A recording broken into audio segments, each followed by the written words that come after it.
శ్రీ కొణిదెల పవన్ కళ్యాణ్ గారు గంట మెడలో వేసుకొని అసలు ఈ పర్ఫార్మెన్స్ తిరుమలలో జరిగిన అపచారం మనకి బయటకు వచ్చింది.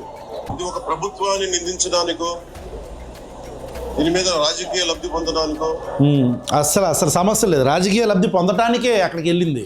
చూడండి వైసీపీ పాలనలో ఇప్పుడే గారు ఒక్క సెకండ్ ముందేగా చెప్పింది రాజకీయాలు మాట్లాడటానికి రాలేదని చెప్పాడు ఈ పెద్ద మనిషి. ఇప్పుడు ఏమంటున్నాడు ఆయన? వైసీపీ పాలనలో మొదలు పెడతామే రాజకీయం. మళ్ళీ ఏంటండి ఇది? ఒక్క క్షణం కూడా మీరు మీ మాట మీద నిలబడరా సార్? ఇప్పుడే ఇట్లా జంప్ చేస్తారేంటగా? ఏ గుడైనా సరే భక్తుల మనోభావాలు దెబ్బతినకుండా వైసీపీ ప్రభుత్వం 2019 నుంచి ఇప్పుడే రాజకీయాలు చేయనన్నాడు.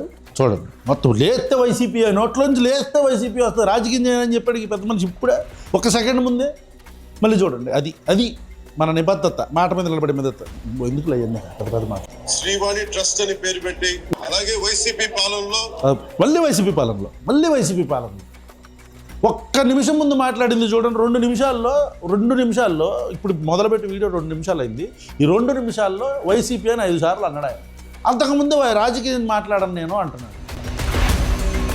Did you here that language?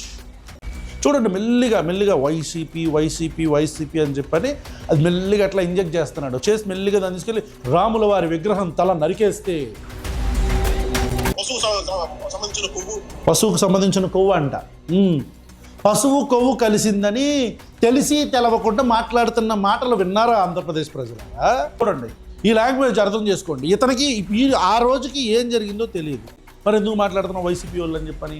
ఈరోజు ఛార్జ్షీట్లో వైసీపీ వాళ్ళ పేరుందా? లేదు. బోలేబాబా డైరీ, ఏఆర్ డైరీ వీళ్ళందరూ హిందువులేగా. మీరు హిందువు కాదులే, మీరు మన సర్వమత సమ్మేళనం అది వదిలేసేయండి.